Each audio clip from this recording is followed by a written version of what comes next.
Silakan Mas Jody, dipandu Mas Jody. Oh, oke. Assalamualaikum warahmatullahi wabarakatuh.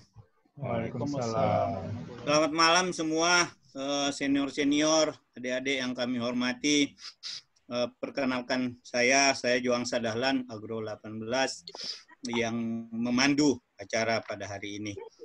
Perlu saya sampaikan bahwa hari ini kita masih dalam suasana Hari Raya Idul Adha. Jadi saya ingin sampaikan selamat Hari Raya Idul Adha bagi yang merayakannya. Taqabbalallahu minna wa minkum. Semoga semangat berkorban menginspirasi kita untuk lebih peduli kepada masyarakat yang lebih kecil. Teman-teman yang saya hormati, saya terima kasih atas partisipasinya. Kami diwakili sama Angkatan 14, ada Bang Hajirin dan kawan-kawan. Angkatan 15, ada 16, ada Mas Umam. 17, Mas Imam yang kita tahu jadi Presiden Agrower juga, sudah kita baptis. Teman-teman Angkatan 18, teman-teman Angkatan 18, Alfire, ada Kang Dadang dan kawan-kawan yang juga selalu berpartisipasi dalam acara kita ini. Terus yang Angkatan 19 juga, Mas Farid dan kawan-kawan. Uya Kuya, Angkatan 20. Kang Wahyudi udah selalu setia. Nah, saya ingin sampaikan bahwa acara kami ini dibantu oleh 6 petugas admin. Ada 2 dari Angkatan 16, ada Uda Simbat sama Mas Umam. Dari Angkatan 17 kami dibantu sama Mas Imam. Dan saya sendiri dari Angkatan 18. Sementara adik kita dari Angkatan 20 ada Kang Yudi dan Mas Agus. Makasih semua atas bantuannya sehingga acara ini bisa terlaksana. Pada malam ini juga di daftar kita punya tamu Kapus Balitbang, Profesor Dr. Insinyur Erizal Jamal MSI. Mudah-mudahan beliau juga bisa hadir sebagai tamu khusus. Terus dari Mas Priyono juga ada teman-teman dari PPBBI Teknologi. Terima kasih sudah ikut bergabung. Materi kita pada malam ini lumayan menarik dan sekaligus di beberapa teman ini gimana ceritanya gitu. Kita akan membahas teknik pengeditan genom pada tanaman padi dan tanaman lain serta manfaatnya gitu. Kemarin kita sempat ngobrol-ngobrol sesama admin. Jadi dia tanya, genom itu apa ya? Wah, genom itu saya bilang kayaknya sih state of DNA. Terus kalau diedit diapain gitu? Saya bilang yang saya dengar kalau diedit itu digunting terus disambung gitu. Tiba-tiba Mas Agus nanya gitu, guntingnya pakai apa? Wah, saya juga bingung gitu. Rasanya sih saya pernah dengar guntingnya itu pakai CRISPR-Cas09. Nggak tahu gimana ceritanya. Biar kita sama-sama dengarkan. Kita beri kesempatan pada Ibu Ines. Ibu Ines ini adalah Agro 18. Sekedar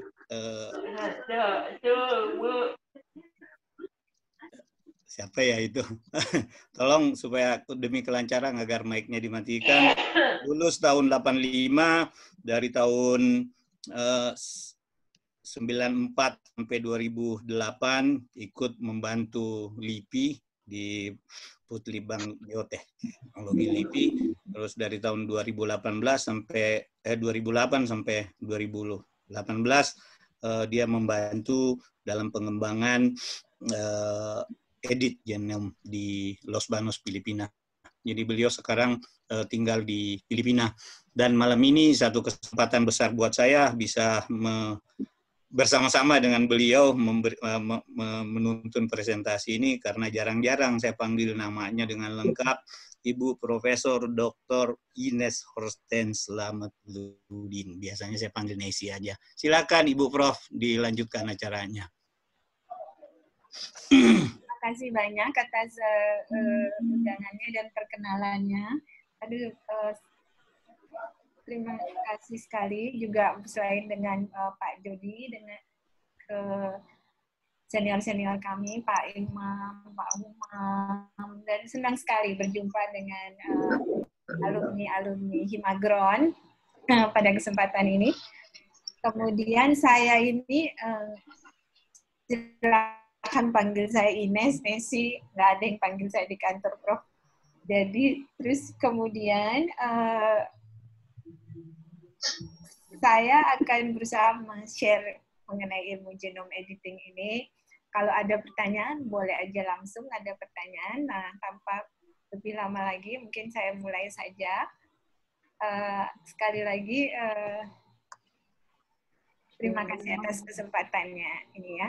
Jadi, sekarang Zoom. sudah bisa terlihat? Lihat. Oke, malam ini saya berbicara mengenai teknik pengeditan genom tanaman serta manfaatnya. Sebetulnya kalau kita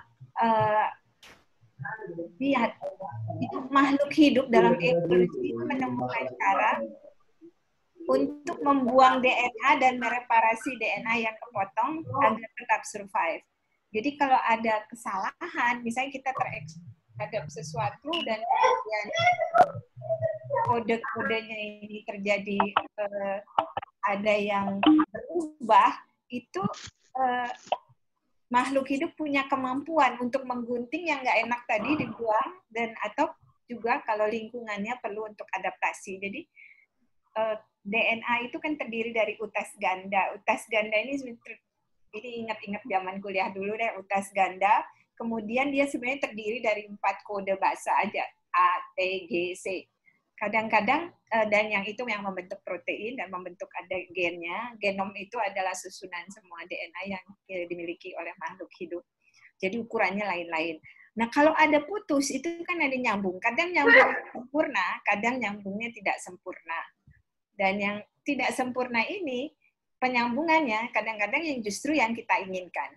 Jadi, di alam itu, kalau kita lihat, ya, ini saya kerja padi, begitu ada banyak variasi dari padi.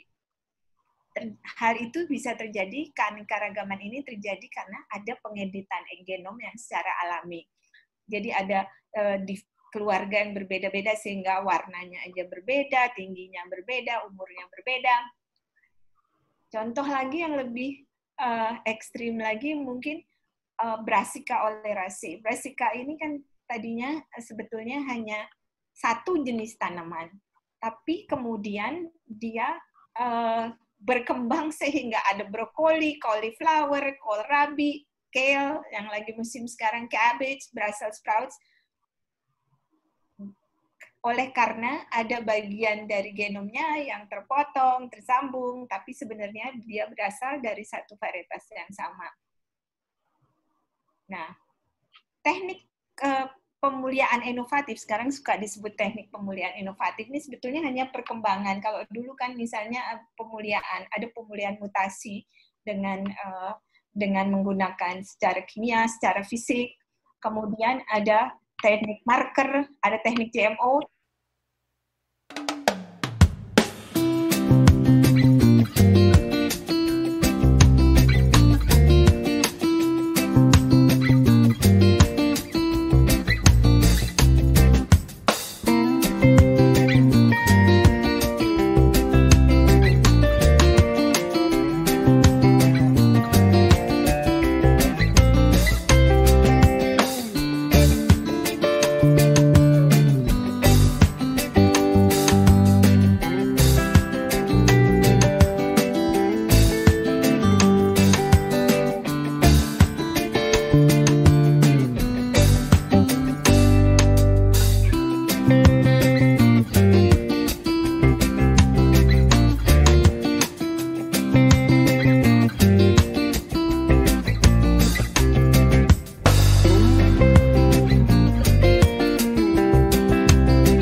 kita desain single guide sama gunting, itu kita harus punya cara kan untuk memasukkan gunting ini ke sel.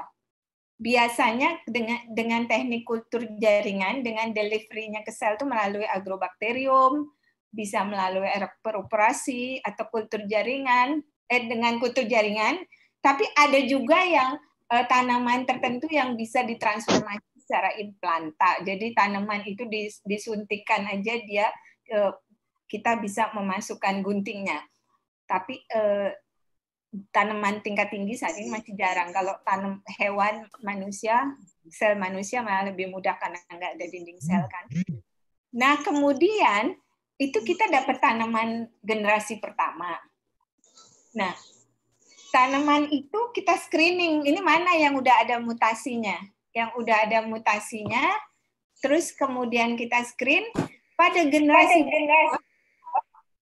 karena dia bersegregasi secara Mendel, terus kemudian kita bisa pilih tanaman yang ada mutasinya tapi tidak ada guntingnya lagi. Nggak ada gunting, nggak ada gen asing apapun. Jadi dia ada mutasi, mutasinya itu terarah yang kita tuju, tapi udah tidak ada lagi CRISPR-Cas9-nya tadi. Nah, tujuannya apa manfaat dari genome editing? Terutama sih untuk percepatan dari pemulihan tanaman, dan dia sifatnya lebih presisi. Terus karena kita mendapatkan populasinya menjadi lebih kecil ya, jadi seleksinya, kalau seleksi di fenotipiknya lebih sederhana, tapi seleksi DNA-nya tentunya harus ada seleksi untuk melihat apakah ada ini. Nah, sampai di sini ya, saya mau beri kasih contoh aja. Kita knock off itu ternyata kadang-kadang kita mendapatkan sifat yang di luar dugaan. Misalnya saja beras, semua pasti bapak-bapak, ibu-ibu kan doyan makan pandan wangi atau rojo lele. Itu ternyata ada satu gen yang disebut BADH2 gen. Begitu ada dilisi di sini, maka dia malah menjadi fragrant karena dia menjadi nggak fungsional, terus jadi fragrant dari 2-asetilpirolin ini menjadi terbentuk dan terakumulasi sehingga akhirnya menjadi tanamannya menjadi berasnya jadi wangi. Nah, tahun 2017 misalnya di Thailand mereka memimik, jadi dibuatlah beras lain, dibuat mutasi di gen ini kemudian menjadi wangi. Jadi kita sebetulnya dengan ini mau beras apa aja bisa dimutasikan menjadi beras wangi dengan mendesain ke gen BADH2 ini. Jadi sampai ini ada pertanyaan nggak? Kan kata Pak Jody santai aja, nggak usah terlalu formal. Diterusin aja dulu mungkin sih. Oke. Saya ingin kalau kita melihat seperti itu, kalau kita bikin aturan, kalau aturan itu regulasi hasil rekayasa genetika itu kan regulasinya sangat rumit ya. Sangat rumit saat ini, kita harus ada keamanan pangan, ada keamanan lingkungan, yang dua-duanya harus menyediakan satu data yang set yang banyak sekali. Tapi regulasi itu kan hanya bisa diterapkan kalau ada polisinya. Kita bisa lihat yang mana A, mana B. Nah, ini kalau ada beras wangi, sama-sama di situ ada 7-8 basa atau kode dari 430 juta basanya nukleat padi yang sekuensnya hilang. Berarti kan kita nggak bisa bedakan apakah dia hasil editing atau dia hasil mutasi alami. Jadi secara logika sebetulnya di banyak negara sekarang genome editing tipe seperti ini tidak lagi diklasifikasi sebagai GMO. Nah, Kalau di IRI, beberapa contoh dari penelitian pemuliaan di IRI itu misalnya aja di tempatnya Daeng ini dulu di Sulawesi ada beras yang namanya Utri Merah. Karena dulu di sana tuh beban dari penyakit tungro, virus tungro itu banyak, tanaman Utri Merah itu melakukan mutasi sehingga virus tungro itu tidak bisa berkembang biak. Kenapa? Karena virus itu virus itu kan nggak punya mekanisme untuk dia berkembang biak sebenarnya kan, dia numpang. Nah, kalau dia numpangnya itu adalah kalau dia bisa untuk inisiasi salah satu gennya yang disebut EIF4G. Jadi kita udah tahu bahwa gen EIF4G ini di kromosom 7 dipakai oleh virus untuk berkembang biak. Kalau EIF4G ini mutasi, virusnya nggak bisa lagi berkembang biak. Jadi kita mencoba edit dari tanaman IR64 yang sensitif terhadap tungro menjadi dia tidak lagi sensitif terhadap tungro. Jadi dia tahan terhadap tungro. Hal yang sama bisa juga dilakukan dengan tapi kan butuh sampai 7-8 generasi. Dengan pengeditan genom, dalam setahun kita bisa melakukan pengeditan. Jadi ini juga sudah dipublikasi di Plant Biotechnology tahun 2018. Kita mengedit EIF4G ini. Kemudian yang juga kami kerjakan dengan konsorsium, misalnya ada bacterial leaf blight atau kresek yang disebut kresek itu. Bakteri juga di sini ternyata kan bakteri ini sangat smart juga karena bacterial leaf blight bukan hanya di Indonesia, ada banyak hotspot ya, kalau di Manila juga, di sini dan di Bandung dan di Kerawang sekitarnya ini. Nah,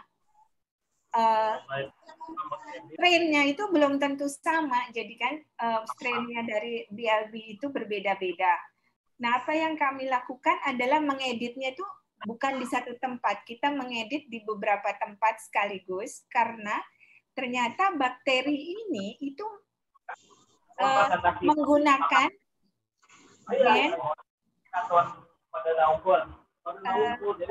gen pada beras yang disebut gen sweet. Jadi gen sweet ini intinya dia nempel di bagian regulasi dari gen sweet atau promotor dari gen sweet, kemudian dia memerintahkan tanaman padi untuk membuat sukrose supaya dia akhirnya ini kan jadi berkembang biak. Nah, kalau tempat dia menempel di gen sweet, di promotor gen sweet itu kita edit, maka si BLB ternyata tidak bisa lagi untuk berkomunikasi dengan gen sweet ini. Jadi dia tal efektor yang ada di sana tidak menjadi efektif lagi. Nah, apa yang kami lakukan adalah bersama tim dan kerjasama juga dengan beberapa peneliti dari institusi lain, yaitu bahwa kita mengedit 4 sebetulnya di 4 poin sekaligus. Jadi pengeditan ini guntingnya tuh bisa aja guide-nya sekaligus, bukan hanya satu tempat. Guide-nya itu kita bikin di situ ada 4 guide. Dia akan guide RNA itu akan bilang, oke, kamu nukleus pergi ke sana, pergi ke sini, dan kemudian menggunting di tempat itu. Di suite 1, suite 11, suite 13, dan di suite 14 ini ada di 2 tempat. Sehingga kalau kita lihat di sini, herang yang sapuannya nggak tahan terhadap strain-strain beberapa BLB, kalau kita edit dia jadi tahan. Jadi ini di sini adalah yang susceptible, ini yang tahan. Jadi kita bisa peroleh mutan, kemudian di generasi berikutnya guntingnya kita buang. Kemudian kami juga mengerjakan biofortifikasi karena seperti sekarang kan stunting kita tahu adalah masalah besar di Indonesia. Jadi selain menggunakan pemuliaan tanaman biasa, kita udah berhasil juga bersama dengan Balai Penelitian Padi untuk dengan pemuliaan melepas impari nutrizing. Tapi levelnya kalau kita edit itu bisa lebih tinggi lagi, atau dengan teknik GMO juga bisa lebih tinggi lagi. Yang kita lakukan juga adalah apa lagi yang mau dibawa, Pink? Ya. Kemudian yield juga kita bisa rubah. Tidak untuk semua varietas, tetapi ada varietas-varietas yang kalau kita edit, terus apa lagi? Berubah gas ya? Rantai biokimia dari sitokinin.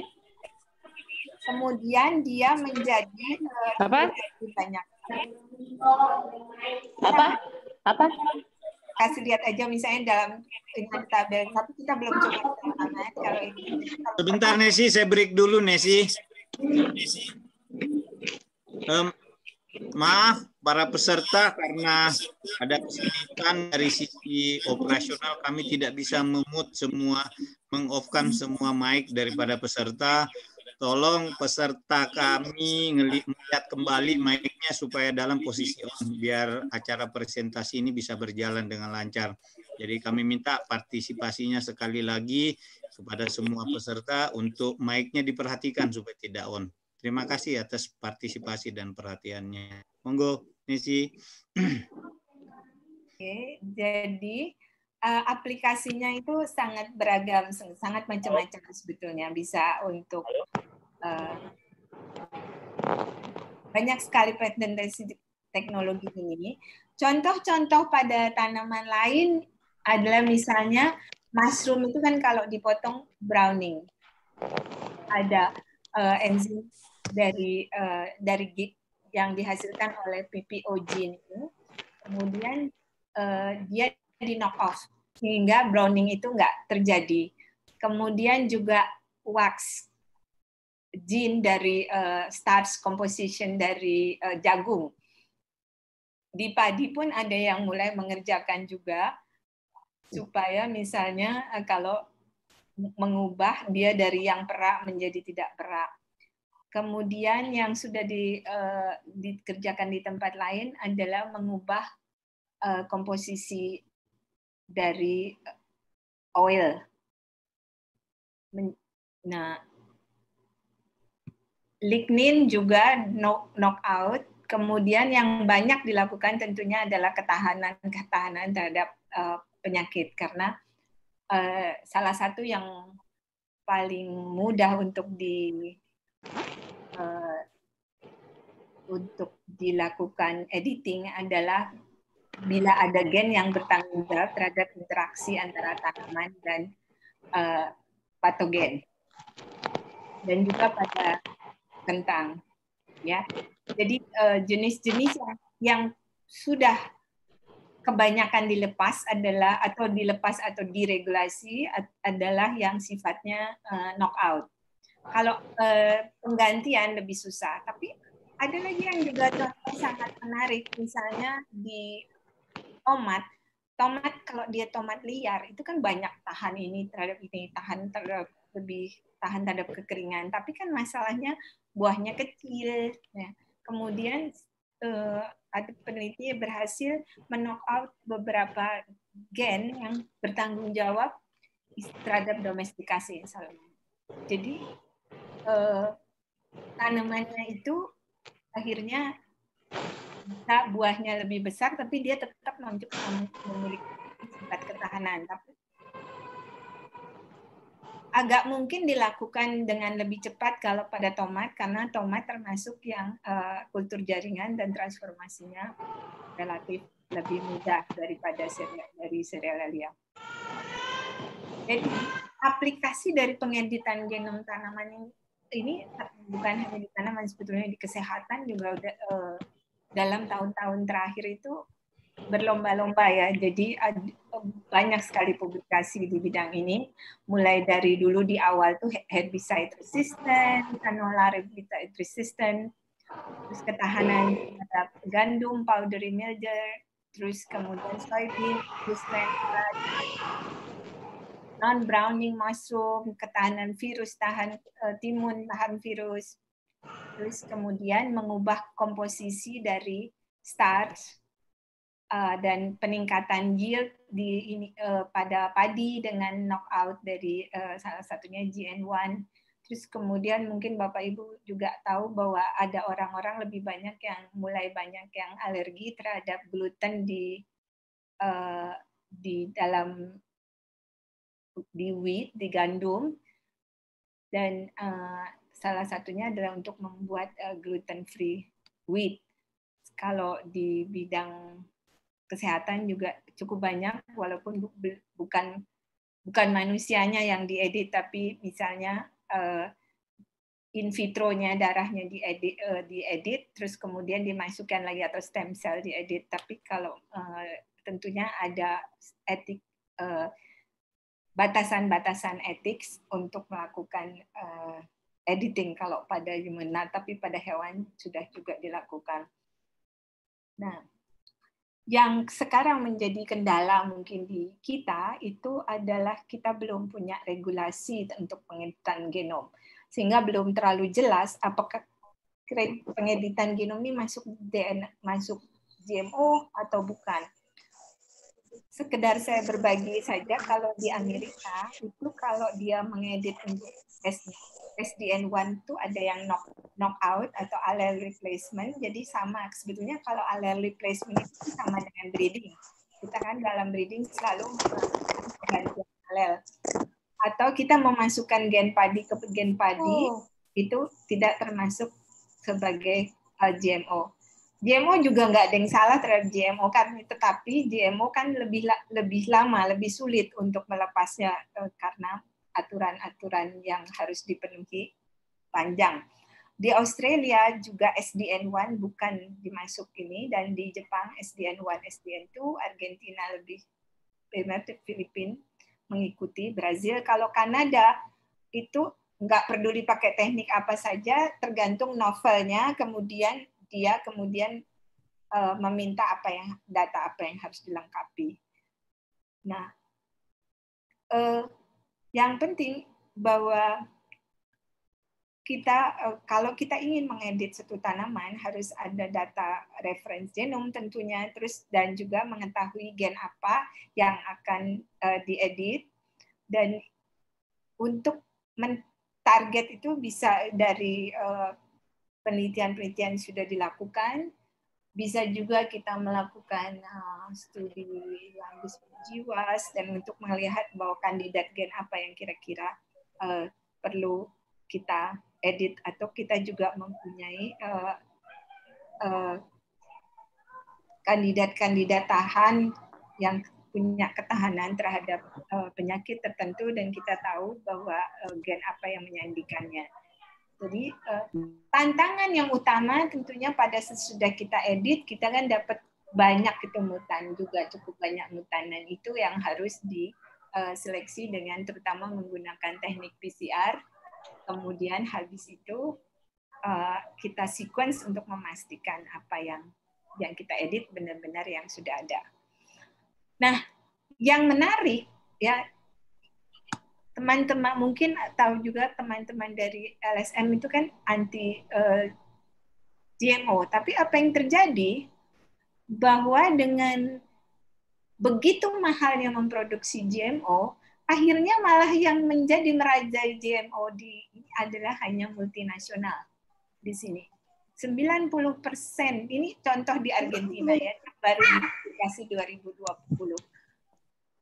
Sepertinya kita kan takut karena benih dikuasai multinasional, tapi kenyataannya GMO berkembang terus dan nggak ada yang lokal, hampir nggak ada lah yang melepas. Kita mau melepas golden rice dan melepas itu sedang dalam proses, tapi memang biayanya mahal dan ceritanya panjang. Jadi baik sampai saat ini kentang yang dikembangkan di Bangtan, juga IPB juga dulu awal juga kan Pak Sony dan lain juga mengerjakan berbagai GMO, nggak ada yang kurangnya.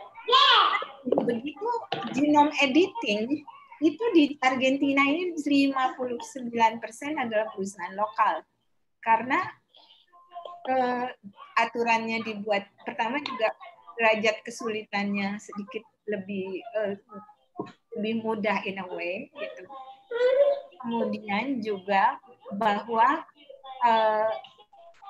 cost-nya dengan kalau kita nggak dianggap GMO itu jauh lebih kecil. Jadi sebenarnya akhirnya justru kalau teknik ini tidak dianggap sebagai teknik GMO, itu perusahaan lokal dan yang lokal yang lebih diuntungkan. Jadi saya justru sangat ingin bahwa kalau bisa teman-teman dan peneliti-peneliti sekalian juga membantu mengadvokasi dalam arti kata seperti ini, bukan membantu karena kita melihatnya juga dari sisi sains. Tapi kok misalnya yang penting kan yang produk kalau dalam hal ini yang dilihat bukan prosesnya. Jadi di awal kita mengedit memang kita menggunakan teknologi rekayasa genetika, tapi kemudian di produk akhirnya udah nggak ada gen asing. Nggak ada apa bedanya kalau misalnya kita lihat mutasi menggunakan sinar gamma, itu mungkin point mutation-nya banyak sekali. Kalau kita di sini kan point mutation-nya sangat presisi dan tidak ada lagi gen asing. Sebetulnya tidak bisa lagi dibedakan di hasilnya itu. Kalau kita nggak melapor atau developer tidak melapor, maka tidak bisa dibedakan apakah itu hasil dari pengeditan genom atau itu hasil dari pemulihan mutasi yang juga bisa dilepas dengan menggunakan aturan-aturan yang sekarang ada, tidak diklasifikasi sebagai GMO. Saya pikir itu aja. Terus kemudian saya senang kutipan dari Rabindranath Tagore itu, you can't cross the sea merely by standing and staring at the water. Jadi genome editing itu bukan rocket science. Jadi kita di university, di lembaga penelitian sebetulnya bisa menerapkannya. Jadi supaya kita jangan hanya menjadi penonton dan jangan overregulasi. Dasarnya harus berdasarkan produk, bukan berdasarkan proses. Mungkin itu aja.